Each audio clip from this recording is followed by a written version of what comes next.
So my opinion on the whole Saul being alive thing, like I said, I do think it's okay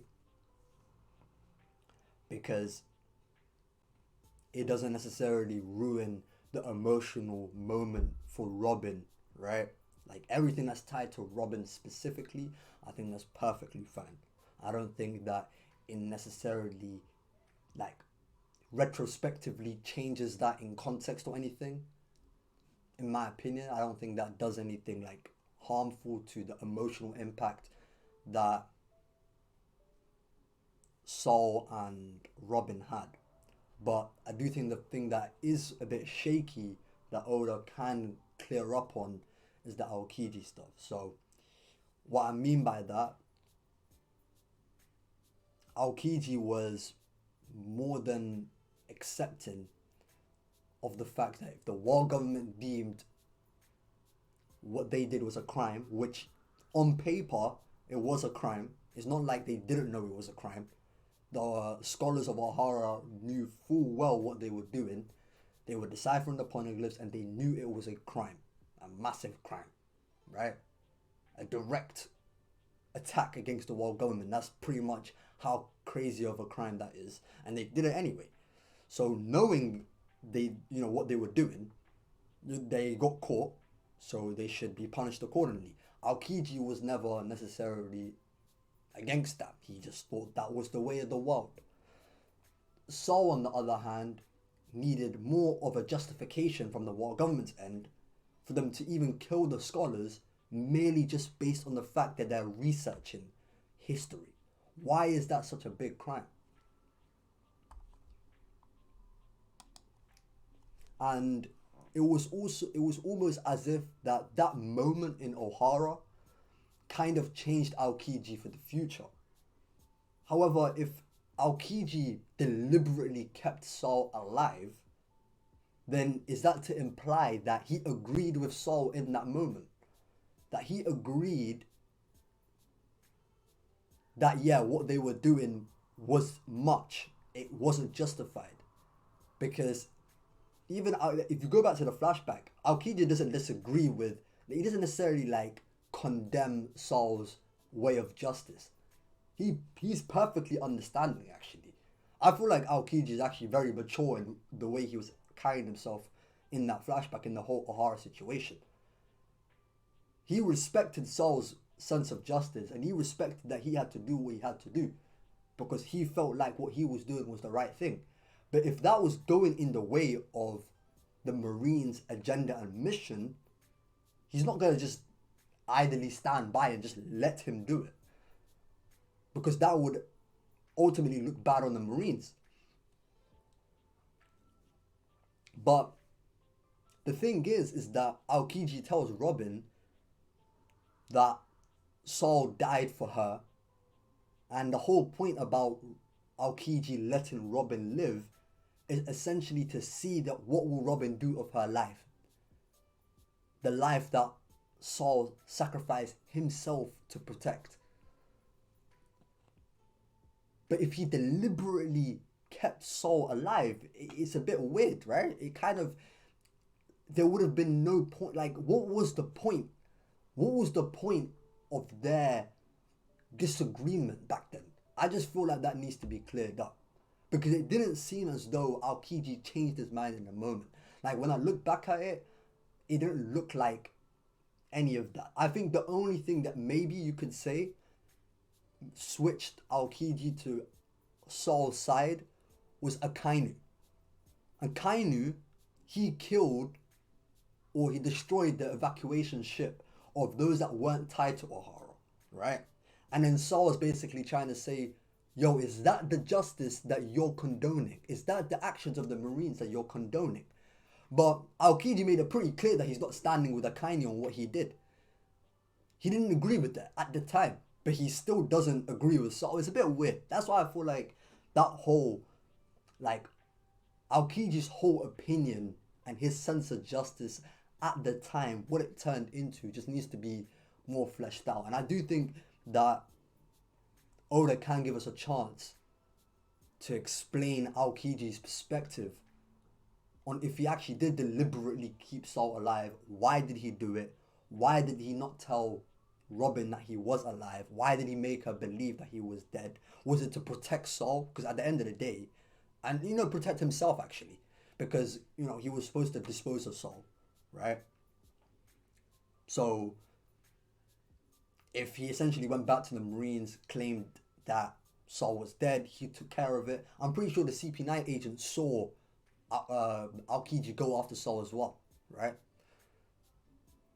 So it wouldn't necessarily be in his interest to announce to people that no, in fact, he didn't kill Saul. It will make him look bad, or there'll be issues, I guess.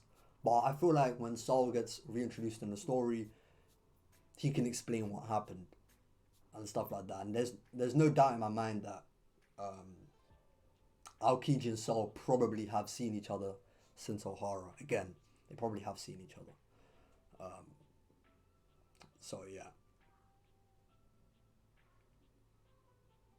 Jaden says it's just the fact that this is the 100th time someone got brought back and they never do anything.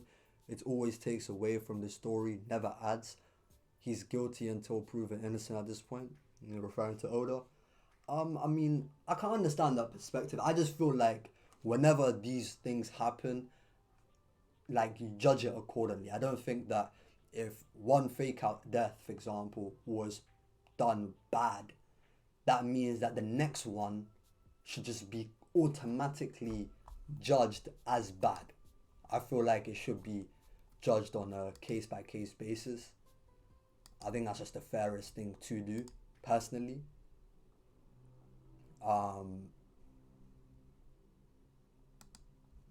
And that's kind of how I'm gonna like treat it until otherwise. You know, if by the time we get to Elbath, Saul explains things and it doesn't really add up, then I'm with you, to be honest. But at this point, I don't think that what we got in this chapter is so offensive, and there's no way that Oda can redeem or explain himself from what he is writing right now, in my opinion. So that's kind of how I stand on it personally. There was one thing though. While I was reading the flashback, I think that it was announced in the Buster Call that, hold on, let me go back to the chapter. This part I really don't understand. I'll be so raw. This I cannot understand. Because they left it seems as though that the Marines saw the books that the scholars were throwing into the river. They knew it was there and they didn't do anything about it, right? They didn't deem it they didn't deem it as valuable, right? But hold on. This is what doesn't make sense to me personally. I feel like this is a big fuck up, I'm not gonna lie. And ever since the end of Wano, I don't know what it is, but Oda has been treating the world government like they're idiots. Actually, you know what? It's not even the end of Wano. Towards the end of Wano, with the whole Nika stuff, right? Ever since the Gorosei were talking about, gum gum fruit this and that and changing its name and whatever, broski, like these lot have completely looked like idiots. They look incompetent as fuck. I'm not gonna lie. Let me so it was chapter, I believe 396, right? So at the beginning of 396, this is when the Buster Call had started or whatever. I think this is an announcement. They were like, the research carried out by the archaeologists of Ohara is far more extensive than we anticipated. Knowledge propagates. We cannot let it spread beyond the island. So if the fear of the Ohara is the knowledge that they had, then the knowledge they wrote down in the books, wouldn't that be something that the world government feared? But they didn't destroy it. It makes no sense. Honestly, it makes no sense. Like, at all. I feel like that part is just the one where I really can't stand behind that. That is something I can't justify. That made no sense. Hold on, let me go back to the chapter. You had Vegapunk talking about the books and whatever. Hold on. Or whatever he said. I guess he was saying something about the okay, but the lake at the center of the island had been filled with the unbelievable number of books. I can only assume that it was the work of the scholars. They must have dedicated their final moments to ensuring the future had access to their treasure trove of knowledge in any manner. Hold on. If any Marines did discover the books, they were apparently too ignorant to understand their value and left them be. Okay, so it's kind of an assumption thing, right? Like they don't really know if the Marines found it, but if the Marines found it, they never found any value in it to begin with, so just let it be. Or the Marines just never found it to begin with. Hopefully the Marines never saw it. At least that gives them some sort of an excuse as to why they just left it alone. But regardless, the fact that those books lived on is that was O'Hara's win. Robin being alive, that's O'Hara's win. The books being intact, that's O'Hara's win. Vegapunk being a friend of Dragon, who was once a freedom fighter, became a leader of the revolutionaries, has the information that O'Hara left behind, that's O'Hara's win. They took a crazy dub from this, and it could have been all prevented if, well, most of it could have been prevented if the books was destroyed. It's kind of crazy, but we can never know if the Marines ever knew the books were there unless one of them says it themselves, which I don't think Oda will ever answer personally, but he might. That'll make him look worse. But if Aokiji knew that Saul was alive, then he should have told Robin that Saul is alive. Like I said earlier, I feel like maybe it was to protect, not only to protect Saul, but to protect his image as a Marine. Like telling Robin, sure, she could have kept the secret, but maybe it's more of like the whole thing about keeping the secret so that everyone is protected, you know? And I can understand it from that perspective. You don't want even the slight chance that that information gets out and that Aokiji didn't finish the job. Maybe. And that's just my reasoning for why Aokiji might have just lied and said that he killed Saul when he really didn't. So what fake out was ever good? I'm not saying it's impossible, just not likely.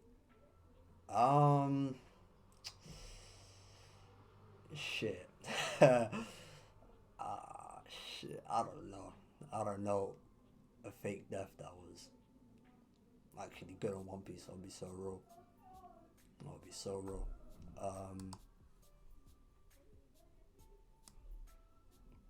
Yeah, I guess Oda does not have a good track record, but still, give it. Not to give it the benefit of the doubt, but I think that with this, it does have at least like room for it to be rectified, whereas other ones didn't really have that room, you know. So yeah, that's just personally how I see it. Hustler Island says Oda never did Marines and the world government justice. They are the final antagonists, and Oda is building them up very badly. Yeah, like I was saying, like they just look really stupid, man. Like if the Marines did see the books and didn't destroy it, that's really dumb. If they feared the knowledge that O'Hara had, then the knowledge they put in the books would be something they would fear. So there'd be no reason why they didn't destroy it. So that is just really stupid. But yeah, I do agree with you, definitely. The Marines has been taking L's left, right, and center. They haven't captured a single warlord. As of this recording, we don't know if they captured a single warlord. Actually, wait, hold on. We've seen all the warlords. They didn't capture a single warlord at all. They allowed Kuma to escape, even though two admirals were there. And Sabo only helped, he had the help of a few good men, right? Quite literally a few good men. The whole blunder with the Nika fruit, biggest bug out. They should have been knew that Luffy was someone to eradicate from the moment they knew about him, ever since he beat Crocodile. Absolutely unforgivable. The world government just look really stupid. I'm not gonna lie. And this is the final saga. It's really not good for in the final saga that the main antagonist look this incompetent. You can't look this incompetent. I'm sorry, but at the end of the day, to be honest, like the fighting force, at least to me, the fighting forces are the main. They're the main guys, right? Akainu, as long as Akainu's character and his strength is properly presented, Kizaru, I guess, as well. Um, at least as a power, if as a power they're all cool,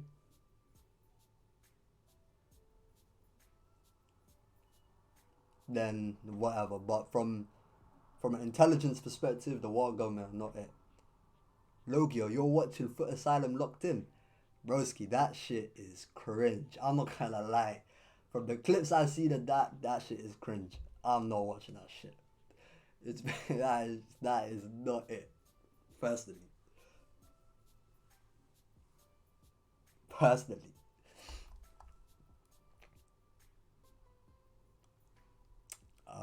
Hustler Island says, didn't all the Marines know to destroy the research about horror in Robin's flashback? So why would they be ignorant to burn the books? That's what I'm saying. That's what I'm saying. Because Vegapunk he's kind of saying like, if they saw the books, then they must have been ignorant to its value, right? That's kind of what Vegapunk was trying to say.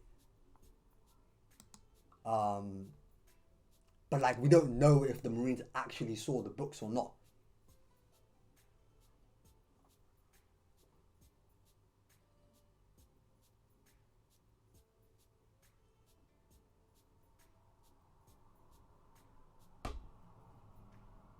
You know that's the only way. The only way the Marines can be freed from that blunder is if they never actually saw the books to begin with.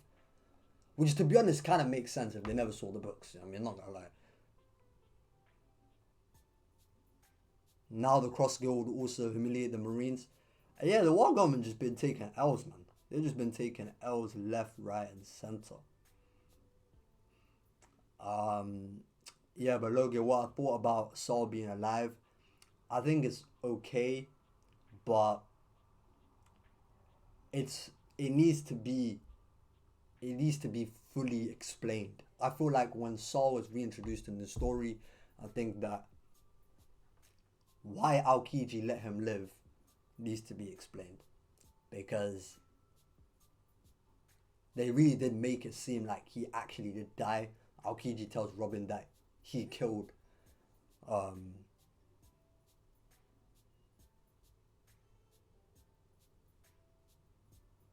he killed Saul, right? So oh, did the Marines see the books in Robin's flashback?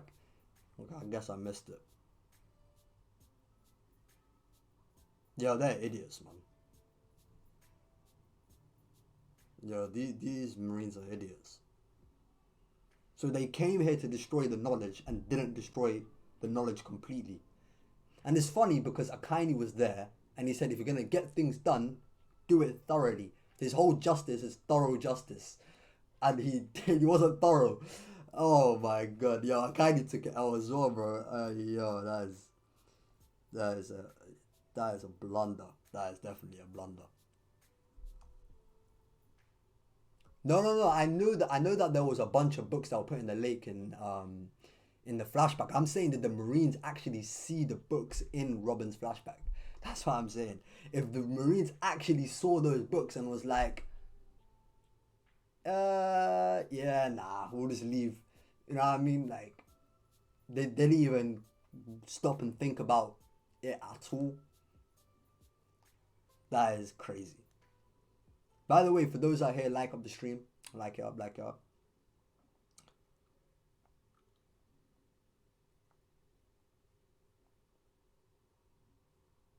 Um,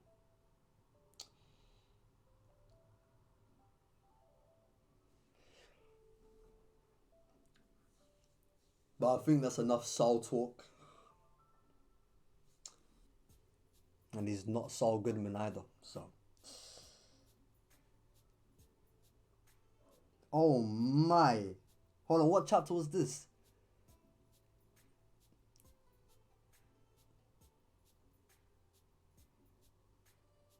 Survivors, there's no way. Hey, look at this lake. There's enough books to completely fill the... Oh, by the lake bed. Is this by chance? Wait.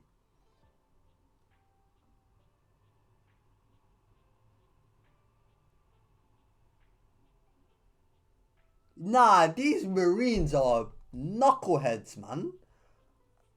What?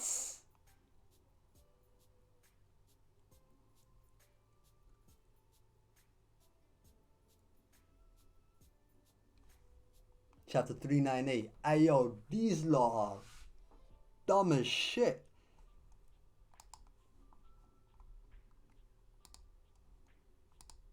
Nah, that is crazy. That's actually crazy.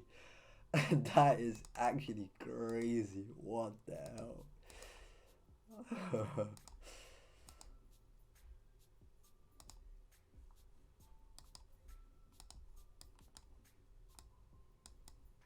I don't know if you can see it very well. Probably can't, but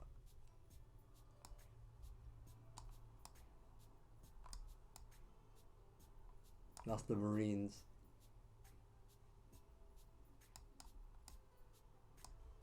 That is crazy.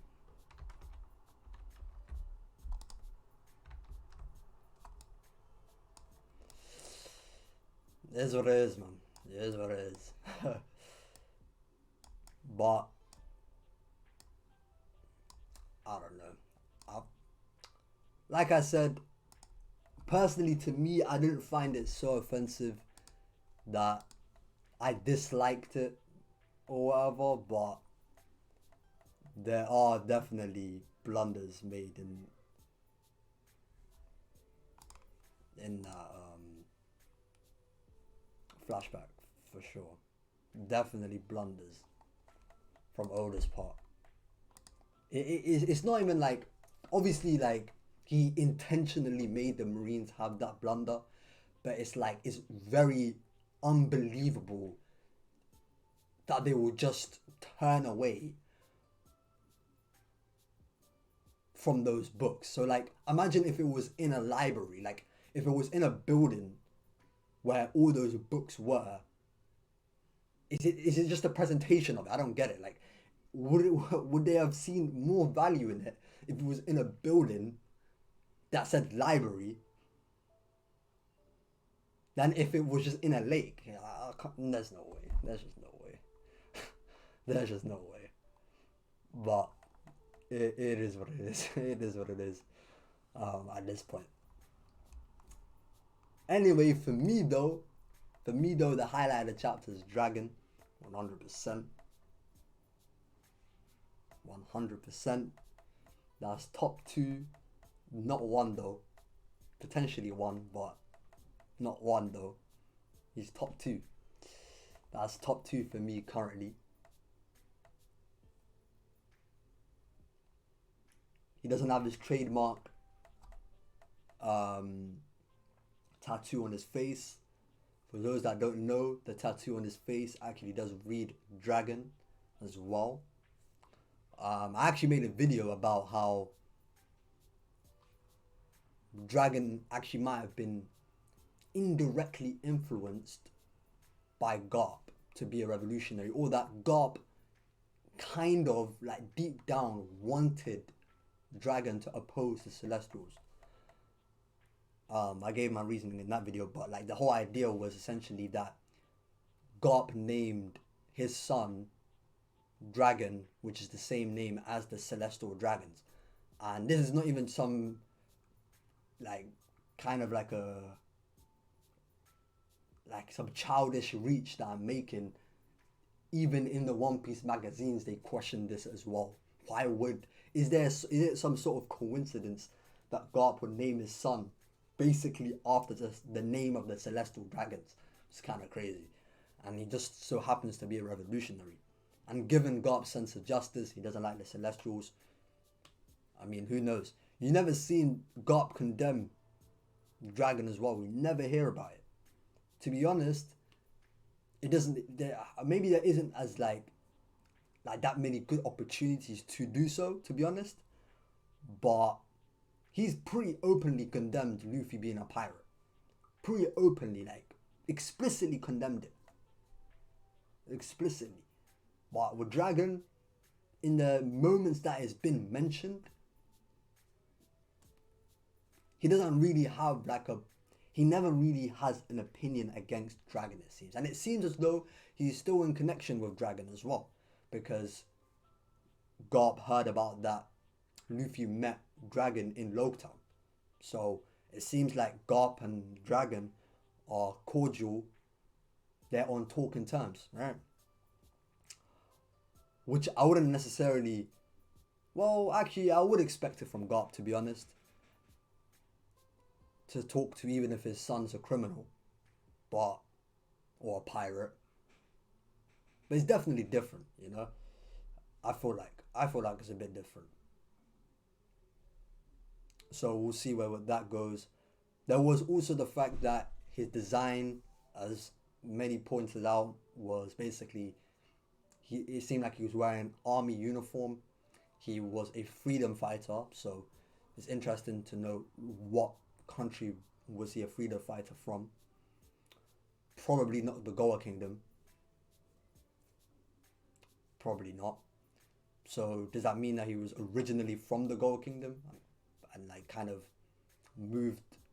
He moved from his original island where he was from to the Goa Kingdom, some other place in the East Blue. Who knows? Maybe he just enlisted in an army in another kingdom, or enlisted in the freedom movement in another kingdom. Who knows? Um,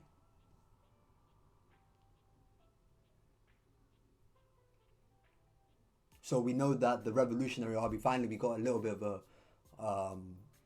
timeline as well. So 21 years ago is when the Revolutionary Army was founded alongside Kumar and Ivankov. So they were the first two.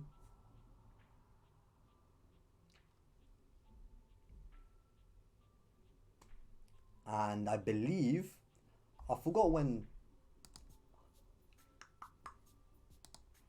So in the Reverie, during the Alabasta arc, this is when Vivi was a kid. They did mention that Dragon was rising in power and threat level and whatever. I don't think he was deemed the most dangerous criminal at that point. Actually, you know what? Let me check, because now we got a bit of a time now. We can actually do some. We can figure some things out, right?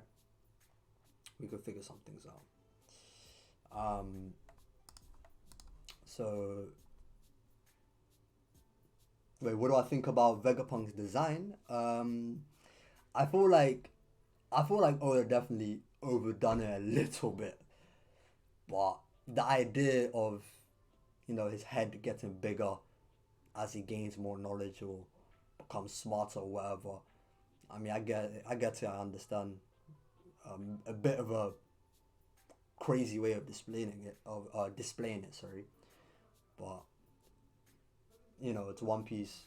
Those goofy designs and not to be surprising or anything like that is to be expected to some extent. It's okay. I think that his current day design, because it seems like he split his brain into 7 bodies, 6 other bodies in himself. That's why his head isn't so big. It's okay. I don't have strong opinions on Vegapunk's design. I don't really care, but I can understand why some people would say Oda overdid it a little bit on the goofiness. I'm not gonna lie. It's even to me. I feel like he definitely overdone it, but it's not too big of a deal. I don't think it's a big deal at all. But let me get to the bottom of this timeline stuff. All right. So Dragon founded the revolutionaries 21 years ago.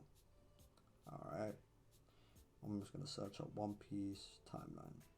That'll be easier for me.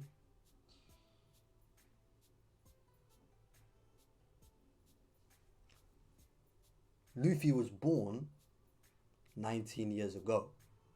So he actually had Luffy.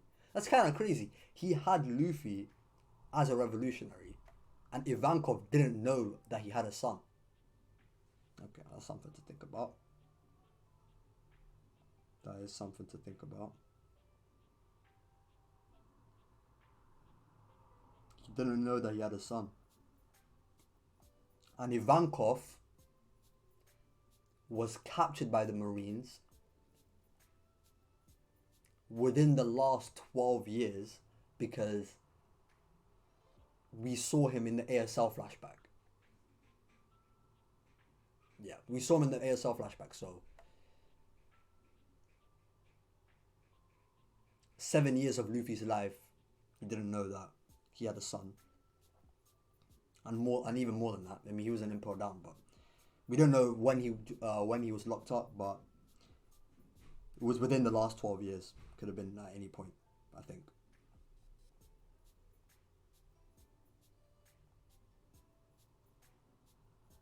Okay, what was I originally trying to look for? When was this reverie? I think it was like 10 years ago or something.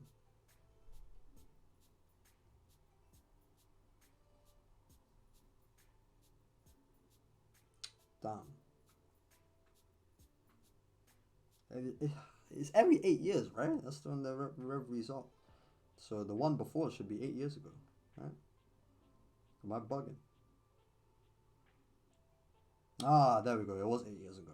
Okay. 8 years ago, a meeting is held at Marijawa with the World Council to discuss Dragon and his revolutionary movement. 8 years ago. That's kind of crazy. If 8 years ago he wasn't really deemed as like they were kind of underestimating his threat. It's kind of crazy. And then by at least 2 years, he becomes the most wanted criminal. That's kind of crazy.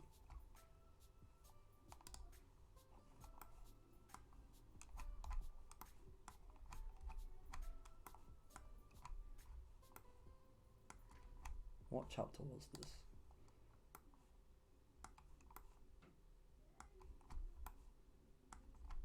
Need to find this chapter.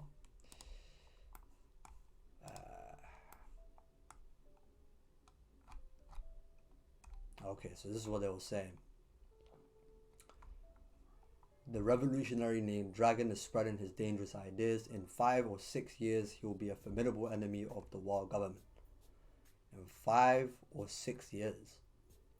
Yeah, that actually lines up pretty much with the beginning of One Piece. Low key. If 8 years ago was the reverie, 5 to 6 years was literally 2 years ago. Yo, this guy might have become the world's worst criminal 2 years ago. Or 3 years ago.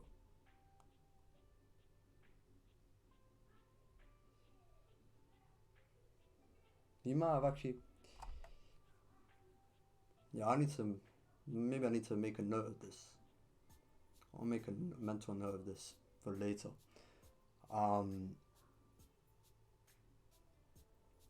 Have I watched Film Red? No, not yet. Not yet, but I might go see it this week. I might go see it.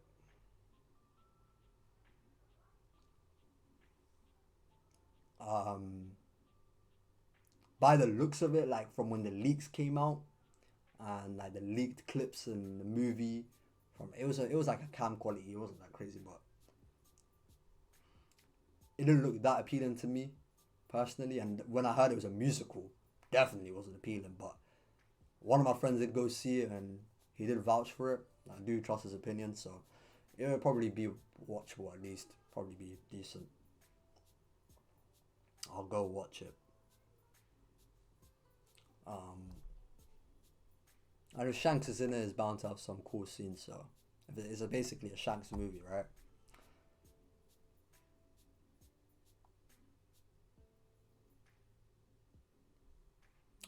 The moon was right above Onigashima. The volcano explosion was so big it projected Big Mom on the moon. Vegapunk will help the Straw Hats go to the moon. It's the return of Big Mom. I hope that doesn't happen, Ringo. I hope it doesn't. That's a crazy theory. That's a crazy theory. That is definitely a crazy theory. Yeah, I'm gonna have a mental. I'm gonna write this shit down. I'm gonna write this down in my little notes in my Discord. Okay, so 21 years ago. Also, as I do this, let me know like what range of power do you guys think Dragon is? You know, um, he's the world's worst criminal. He's trying to take on the world government. The world government being the most powerful force in the world. Even Kaido and Big Mom, when they linked up, intended on finding the ancient weapons so that they can beat them and everyone else. So considering all that, I mean that's a big enemy to try to tackle and believe that you can change the like Dragon truly believes he can change the world. Right? 21 years ago, Rev Army founded.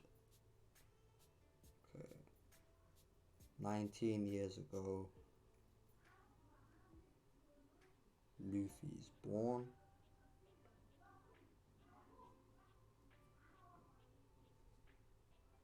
Jaden, you think he's stronger than Roger and Garp? Yeah, that's crazy.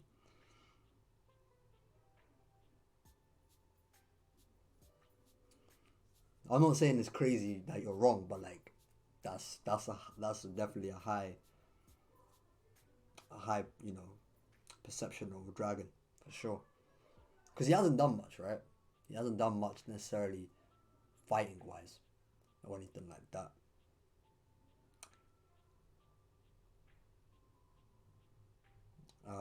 At least, wait, hold on. 12 years ago, Rev's load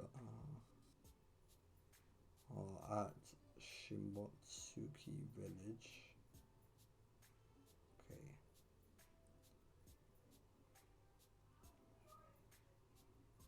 Okay, I'll just say question mark years ago. Ivankov is captured. 5 to 6 years ago. Hold on, what did they say? In 5 or 6 years, okay. In 5 or 6 years, the dragon became the worst criminal with a question mark because we don't know that for sure. We don't know that for sure. Okay, what else do I need? They never said when Kuma became a warlord.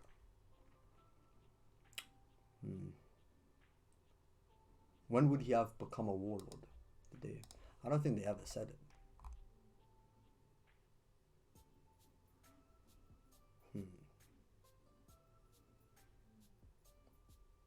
I'll update this as I get more information, but this is good. All right.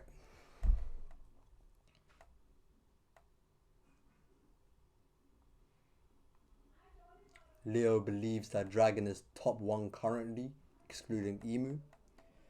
Ringo thinks that the OG Yonko are stronger than Dragon. Does that include Big Mom, or you excluding Big Mom from this? There's no, because I can tell you this for free. There is no way, no way Big Mom is stronger than Dragon. Impossible. Nada. It is not happening, bro. It is not happening. Big Mom in no universe is stronger than Dragon. Monkey D Dragon. Come on. Come on. You have to respect Dragon a little bit.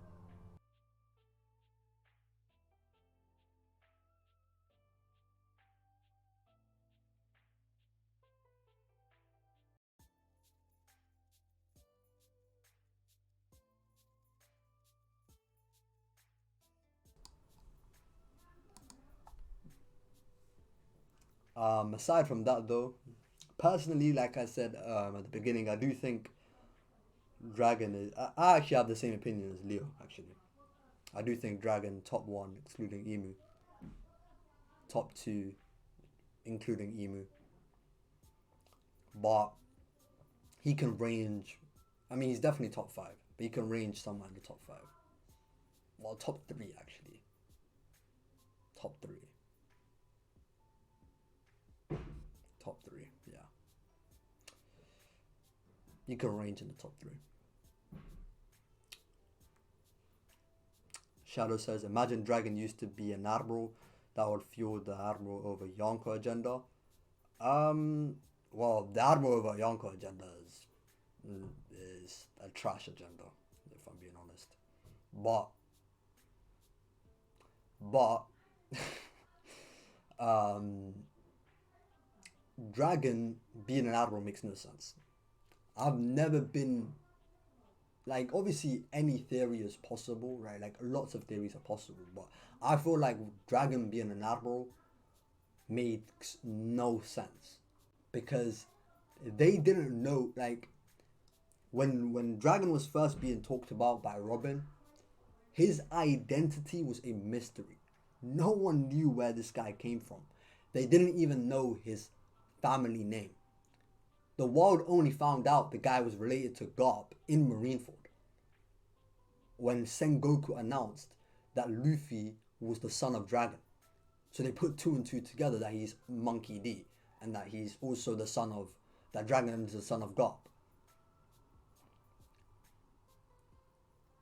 Like this type of information is not something that like the other Marines are like not gonna know about. It's no way that the general public wouldn't know where Dragon came from, what he's about, his face, things like that.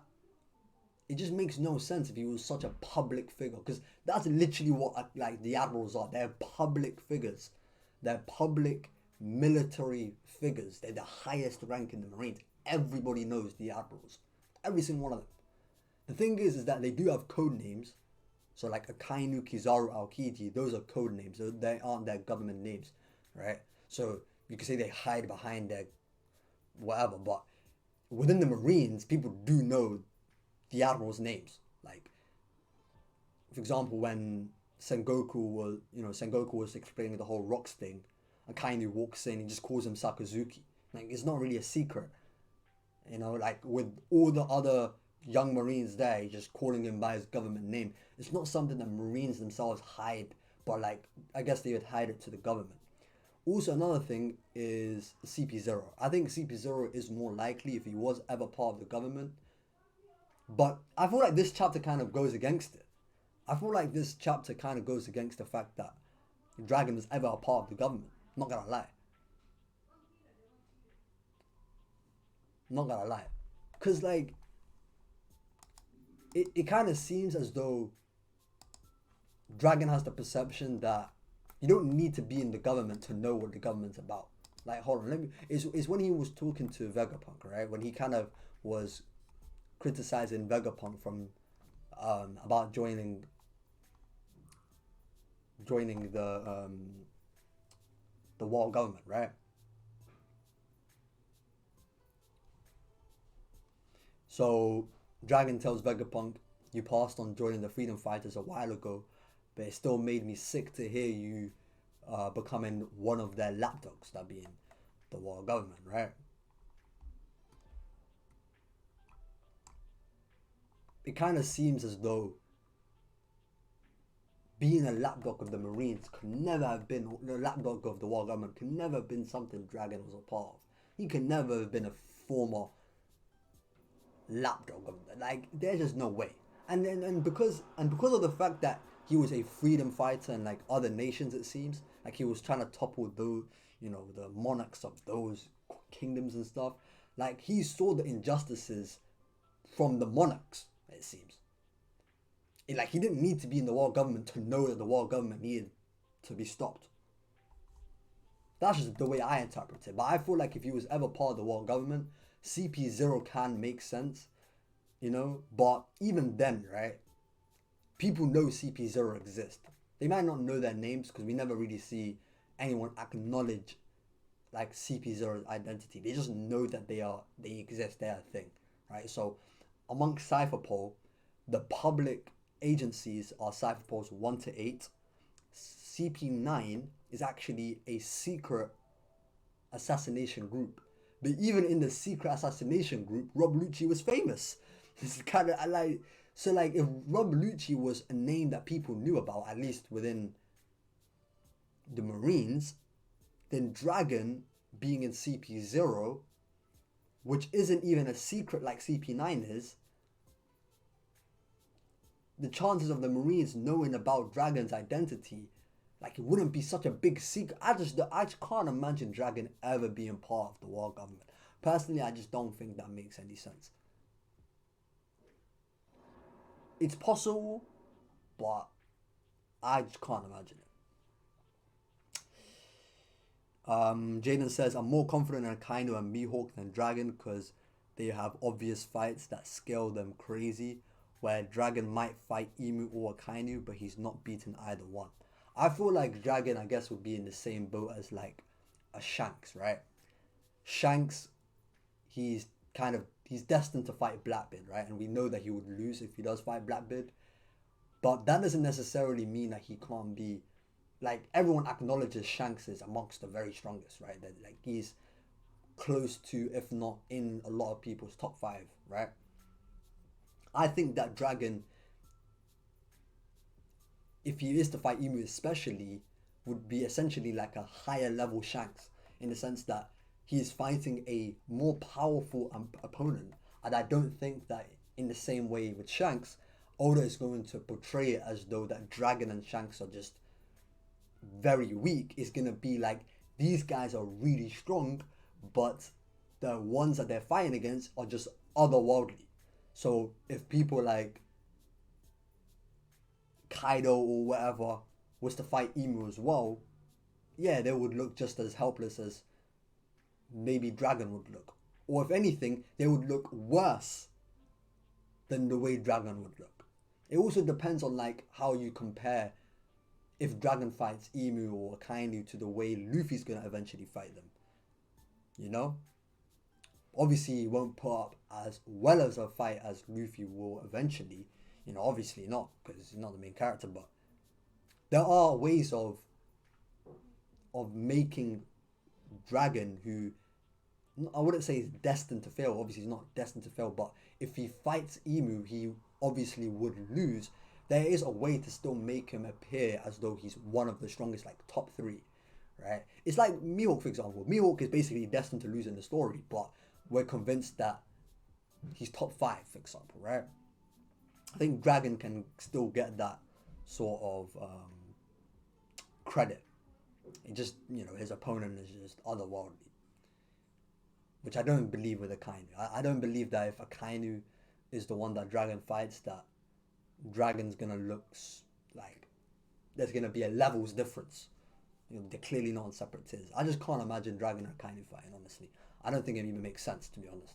I think Dragon's going straight for the boss, straight for Emu, right? So that's how I see it. Leo says that Luffy's yet to surpass his father. I'm of the same opinion as well. Yeah, definitely of the same opinion.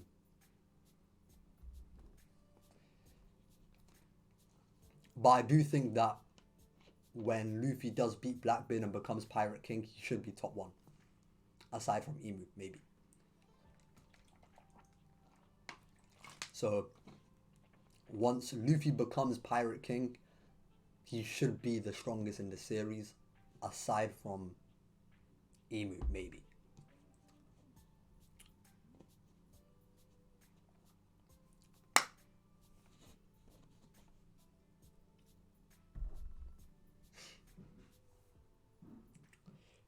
Leo has Dragon number 1, Kainu 2, Mihawk 3, 4 Shanks, 5 Luffy. That's your top 5 currently, right? Okay. Respectable, respectable. I actually might make a video on Luffy versus Shanks. Because my opinion on Luffy versus Shanks is like, I feel like I feel like Luffy beat the strongest Yonko. Like Kaido was definitely portrayed to be the strongest of the Yonko, right? So Luffy beating Kaido basically made him clear the Yonkos. So like, if you remember what Don Chinchao was saying about, being the Pirate King, you need to trounce the admirals in the Yonko. Obviously, Luffy can't beat all of them, but or that he won't beat all of them. But as long as he beats the strongest of them, it'd be as if he did beat all of them because he'd be above all of them, right? I feel like Kaido up until this point was portrayed to be the strongest Yonko. He had the highest bounty, um, mythical, mythical fruit, coating, future sight, unparalleled vitality and durability. Um, you know, I just think that Kaido was just presented to be the strongest, but Shanks can beat him due to the matchup. I feel like I feel like Shanks, because he's a swordsman and that Luffy still has a weakness, or that he will always have a weakness, right? That's his natural counter, right? Sharp objects, because he's not as impervious to blades as he is to blunt damage, right? So his durability will stack up better against blunt attacks than it would against sharp attacks. That's just how it always going to be. So Shanks can beat him that way, but I don't think in terms of a raw power thing, personally, that Shanks is stronger than Luffy, personally.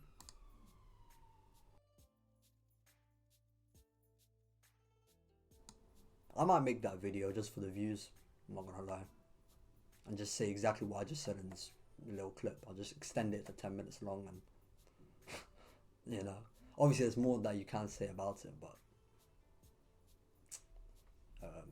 yeah. I feel like I think the allure of Shanks and the the the mystique of his power and his standing in the story makes it so that he appears a lot stronger to some people than he really is. Honestly, that's why you have some people that actually think he's stronger than Roger, which is kind of crazy because he's basically the lesser version of Roger, literally the lesser version. They both wore a straw hat. They're both swordsmen. They both conquerors, specialists, whatever. Like whatever you can say, whatever Shanks has, Roger has basically, pretty much. Oh, we don't know for sure, obviously, but in terms of their standings in the story, like Shanks is just a lesser version of Roger.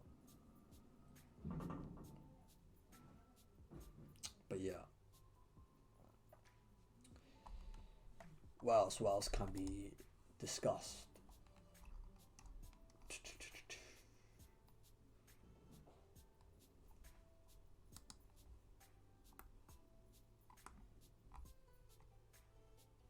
I'm pretty sure we're all in agreement that the man the man marked by flames that Kid was talking about is Saul. So a Kid Luffy link up in Elbaf is probably going to happen. We might actually get some Kid Luffy real battles, maybe, or at least some antagonistic vibes from Kid. We could. It's possible. He could look like a true rival, man. That's the one thing that he could look better than Law in, being an antagonist to Luffy. So he actually has a chance to do that if he goes to Elbaf and messes up things that are precious to Luffy or whatever. Especially because Usopp always wanted to see the Giants. He will definitely not appreciate Kid tormenting them, because he definitely will torment them 100%.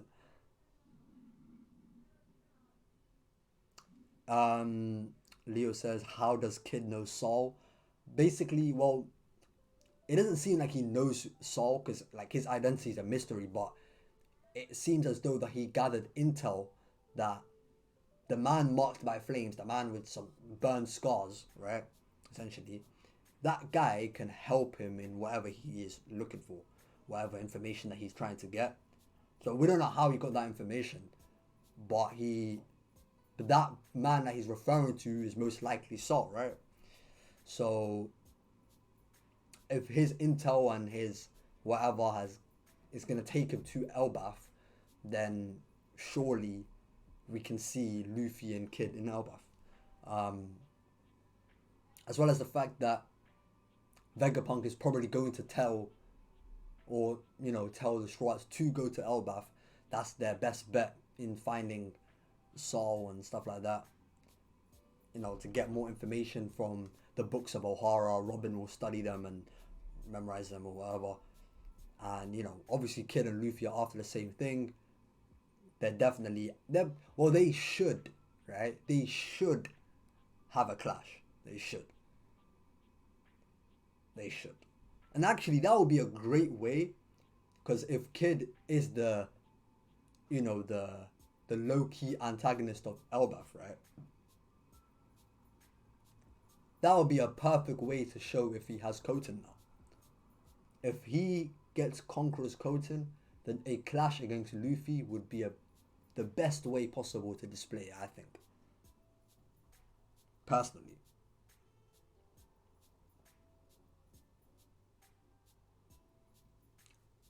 And it would be a good way that I think the entire community can respect his strength, because his delve through abilities are not appealing, and to most people it's not as appealing, right? But as like, for example, like Laws, obviously, Zoro even, Sanji even, Luffy, these guys, right?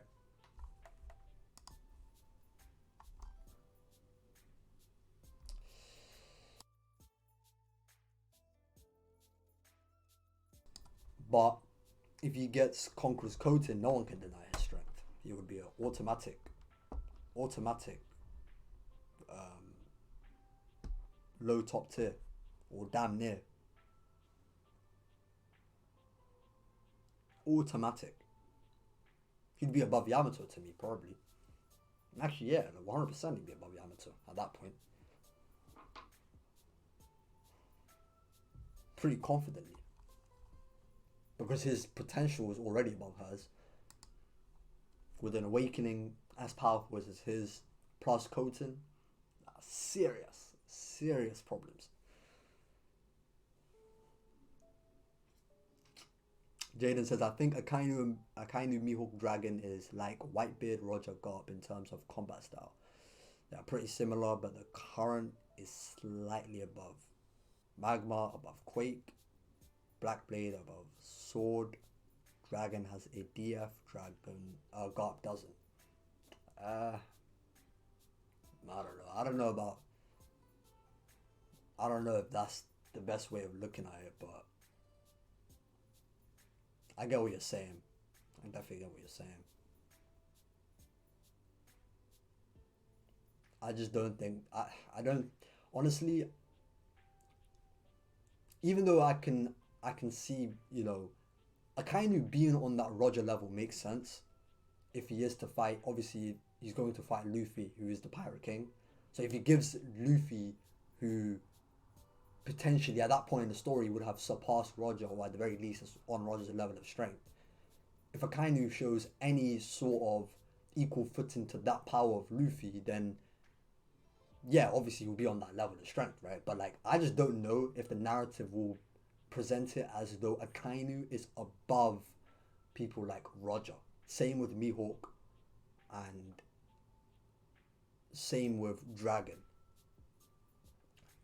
And a part of this is actually with Blackbeard. I feel like Blackbeard is obviously, he is like Akainu Mihawk Dragon in the sense that he's destined for that highest tier of the series position, right? Or at least amongst the strongest currently alive. Like at one point in the story, he will be the strongest in the series. I think that when he reaches his peak, he will be above Dragon, in my opinion, Kainu and Mihawk. I think that just makes the most sense. Considering that that will be the fight for the Throne Wars. That will be the fight for the throne. And the one that is sitting on the throne is the strongest. That's kind of the whole point of Throne Wars, right? Narratively speaking. But Blackbeard isn't the one that Roger is waiting for. That's kind of like the whole point about Blackbeard, right? That he is a D, he can be a conqueror. I do think he's a definite conqueror. If he's not, that will definitely be a travesty. That is something that cannot be forgiven, but that's besides the point. But Whitebeard and Marineford was saying to Blackbeard, you're not the one. You're not the one that Roger's waiting for. And I feel like the one that Roger's waiting for is the only one that can surpass him. I think that just makes the most sense in terms of like the current generation. And to be honest, Dragon is not even current generation. That's last generation. Honestly, I can't even say Dragon and Luffy are not in the same generation. Mihawk and Luffy are not in the same generation. Blackbeard is, Zoro is, Kid is, Luffy is. I think the only one, to be honest, I feel like the only two that have like the best chance of surpassing Roger, in my opinion, are Luffy and Zoro. And the only reason why Zoro is because he will be the strongest swordsman of all time. That's not to say that Akainu, Mihawk, Dragon can't be above Roger. Like, it's possible. I think just the likelihood of it is not as high. It's not as high as the contrary opinion. Personally, I don't think so.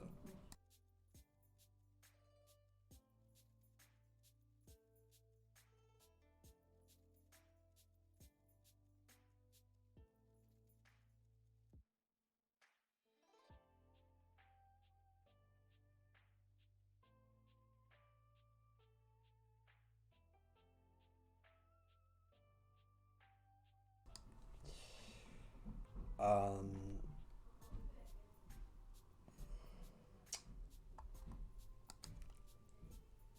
Leo says coating plus awakening from Kid will put him on the top tier levels.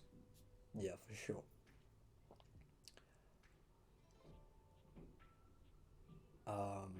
Jada says I'm not gonna get my hopes up for Kid because they were crushed in Wano. I get what you're saying for sure. George doesn't think that Blackbeard will be a conqueror. That's a travesty, man. That's a travesty.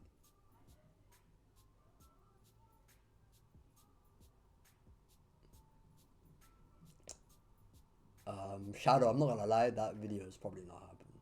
I'll be real. We were going to, but that was so far removed. I actually forgot about it. I'm not gonna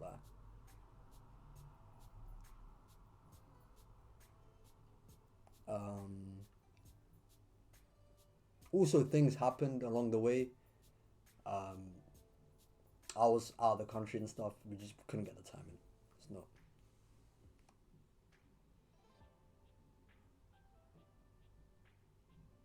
Leo says, was Zebek stronger than Roger? If so, shouldn't Blackbeard also be stronger than Roger at his peak? I do think Zebek was stronger than Roger. I just don't think that the same should apply to Blackbeard. I don't think that these parallels, that like those parallels should, mean that their strength should parallel to, in a sense. Because ultimately speaking, the main thing is that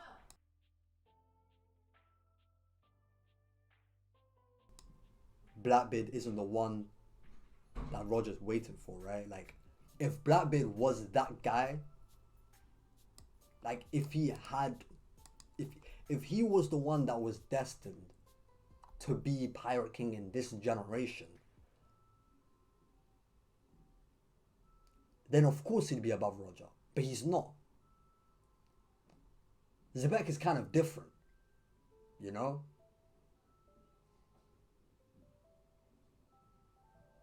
And I feel like the Zebek, obviously the Zebek and Blackbeard parallels, like in terms of Blackbeard being like the next Zebek, it makes sense, right?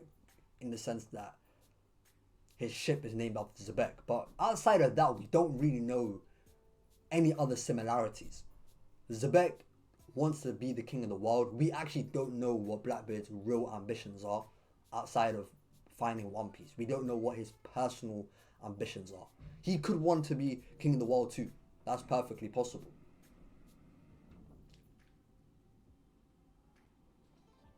But I don't think that just because their ambitions are the same.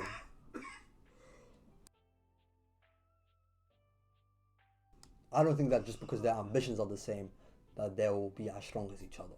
I don't think that has to be the case. It can be the case. It doesn't have to be the case, personally.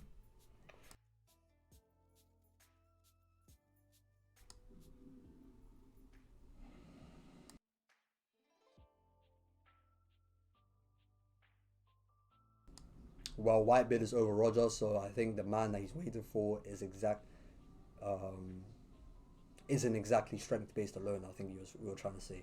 Well, to be honest, Whitebeard was never in the running. He never intended on finding One Piece, and it was always about, you know, I get what you're saying. I just think it's from a narrative perspective. I feel like in this generation, right, in the new generation, right, like in the new age, okay, everything post Whitebeard, right. So the new age is post Whitebeard's death, as Doflamingo explained, right. As Doflamingo explained, the throne war started the moment Whitebeard died because he was the one that was standing in front of the throne, prevented people from essentially reaching that spot. But now that that barrier is gone, everyone's fighting for it essentially, right? Fighting for the top spot, basically. Okay. Luffy is the one that will win that throne wars, right? He will win the throne wars and become Pirate King. That is only something that only the one that Roger was waiting for can do. So like I feel like it's linked. It definitely is linked with strength. It's not necessarily a strength requirement necessarily. It's not like Roger is saying that, okay, the one I'm waiting for needs to be this strong. The strength is a prerequisite. Do you know what I mean? Like becoming that guy Roger's waiting for has a prerequisite level of strength. I feel like if you put it from that perspective, it makes more sense as to why Blackbeard can't be that guy, because he won't beat Luffy. And Luffy's the one that will be as strong or stronger than Roger by the end of that fight. It won't be Blackbeard. But Blackbeard can be. It really does depend. It really does depend on how Oda wants to do it. I feel like if Oda wants to have all these newer characters or newer aged characters stronger than the old generation, sure. But like in that same vein, would we say that Kid and Law are gonna surpass Whitebeard and Shiki, for example? I don't agree with that. I just don't agree with that. Like if we're gonna take every single type of like parallel, like the smallest of parallels, like how far can you really stretch that? You know?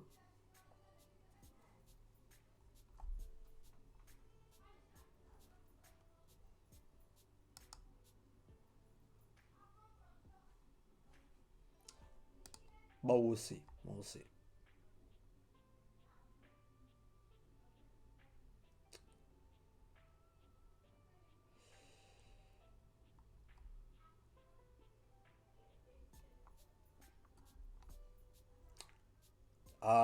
Personally, Jaden, I do think, okay, so when it comes to the whole Conqueror's coating being like a requirement to reach the Yonko level, it kind of depends. It kind of depends on Oda, to be honest. I feel like the way that he did it, like the way he introduced Conquerors is supposed to be, these are guys are the chosen ones, right? Right? Rayleigh gave his explanation on those that are conquerors, those that made a name for themselves, so on and so forth, right? But then with conquerors coating, or the advanced level of conquerors, it has become like a strength requirement to even get that. And it seems that those at the very, very top of the world are the ones that are not only conquerors, but are the ones that can use the higher level of conquerors haki, right? That is definitely the way that it was presented, right? But honestly, if that were the case, would if the Conqueror's coating users were the best of the best only, and that you can't be better than a Conqueror's coated user, would that mean that someone like, for example, Green Ball is weaker than Yamato? Maybe, but probably not, right? Probably not. Like when it's all said and done, Green Ball probably will be shown stronger. Um, so like I feel like the moment that you can count one example of someone that isn't a conqueror who is stronger than a conqueror that can use coating, that rule kind of gets broken into. Now Oda can make it however he wants. I do think there is a limit though. Yonko level might be a limit that Oda can entertain with. I just don't think that Roger's level, essentially, there is no way anyone that reaches Roger's level doesn't have coating or isn't a conqueror. It makes zero sense. That's where I stand on it. That's where I stand on it.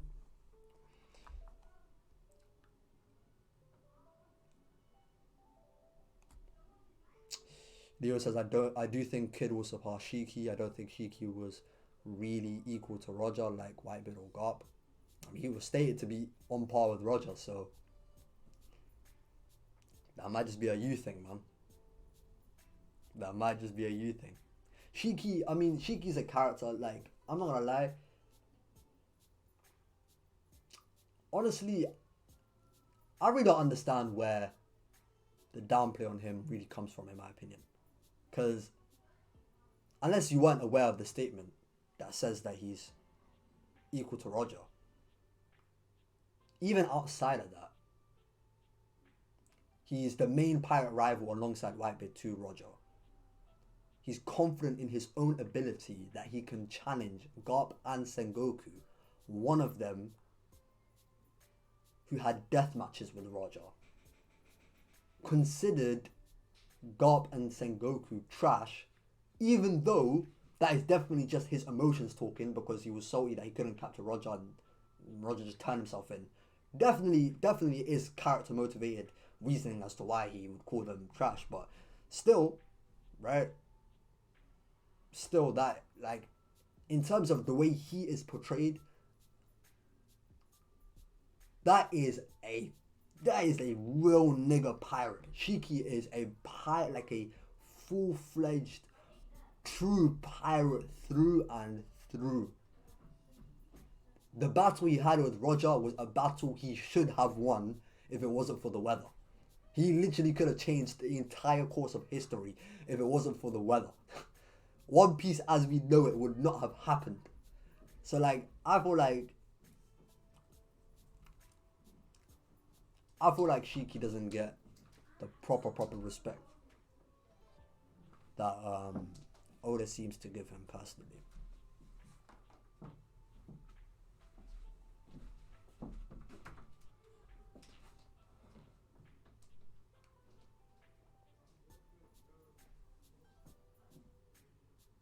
Former Rocks Pirates did surpass their captain. The thing is, Zebek was the only Yonko level back then, so one crew ruling over the New World was a threat to Tenryubito. The former Rocks Pirates did not all surpass their captain. The only one that's arguable is Whitebeard. Kaido and Big Mom Shiki definitely did not surpass their captain. So I don't know. I don't know where you're getting that from, Ringo. I'm not gonna lie. After the God Valley, the Yonko system was born and was necessary for the balance of power and the world government security. Garp said Big Mom and Kaido's alliance equals the Rock's crew. Okay, no, bro. He did not say that. It was, okay, that's a misunderstanding. It was that the Big Mom and Kaido alliance was like the second coming of Rocks. Like Fujitora said this himself.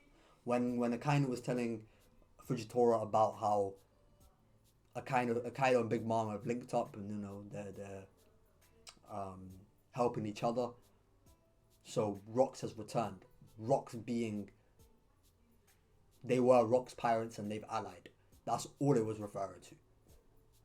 They're not actually equal to the Rocks crew. They are not equal to the Rocks crew, really. That is definitely not the case. Definitely not.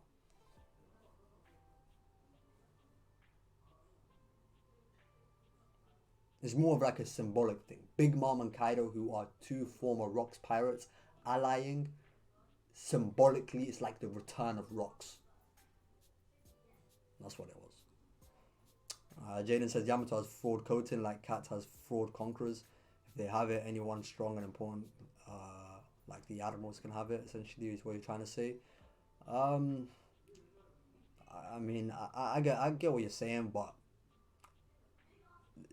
conquerors conquerors is like, it's a good trait. Like, to be a conqueror is a good trait, but to have an advanced conqueror is not a joke. Like, that's different, bro. Like, you can't sweep.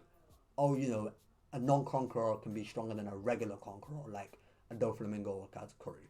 Like, Yamato's level of conquerors is different. Like, there's no way that Oda's going to make it so that people that aren't, I don't know. I get what you're trying to say. I just don't agree with it. There's no way it's going to come to a point in which Koten is going to be portrayed like the regular conquerors. I just don't see it.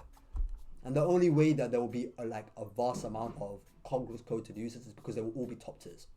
Really and truly.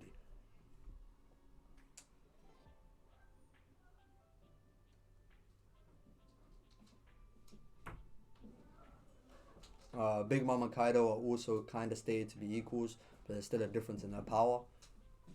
Kaido and Big Mom have never been stated to be equals. Never. The only time in which Big Mom was said to be on Kaido's level was by the samurai, and that was based on the stories that they heard that Big Mom was every bit as fearsome as Kaido was. There's actually nothing in the story that says Big Mom was as strong as Kaido. Nothing. And as far as supplementary material is concerned, I have personally never seen, whether it be from Viva cards or otherwise, that has stated Big Mom is on par with Kaido. I've never seen it. Never seen it. If someone can enlighten me, the link to my Discord is in the description. If you're already in it, post that scan, show me that statement. But as far as I'm concerned, I've never seen that statement. I don't think it exists. But if someone can prove me wrong on that, by all means. But the thing is that the way that Shiki was stated to be on par with Roger is actually the exact same wording that was used for Whitebeard in his Viva card for being on par with Roger. So I don't understand how the exact same wording could be used for two different types of meanings. Doesn't really make sense to me, but you know. I feel like Garp, Shiki, Roger, Whitebeard. You could add Sengoku in there, but Sengoku actually doesn't really have the direct statements or whatever. It's kind of more of like the whole duo patrol that he has with Garp. But even then, he doesn't really have like a direct statement or anything that necessarily puts him on Garp's level. Aside from the fact that it was in the relationship diagram in one of the databooks, it was said that Shiki and Sengoku were like their main enemies and stuff. So he kind of handled Shiki more and Garp handled Roger more in that sense. But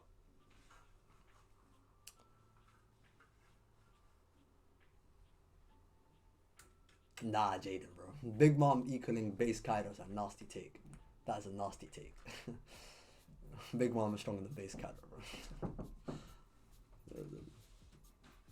That is a nasty take.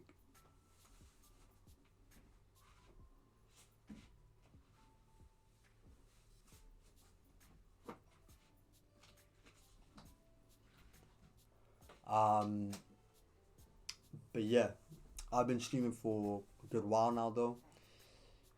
Pretty much said everything I needed to have said. So I'm gonna put this on my second channel maybe tomorrow or tonight, I don't know. But it will be up there when it needs to be up there.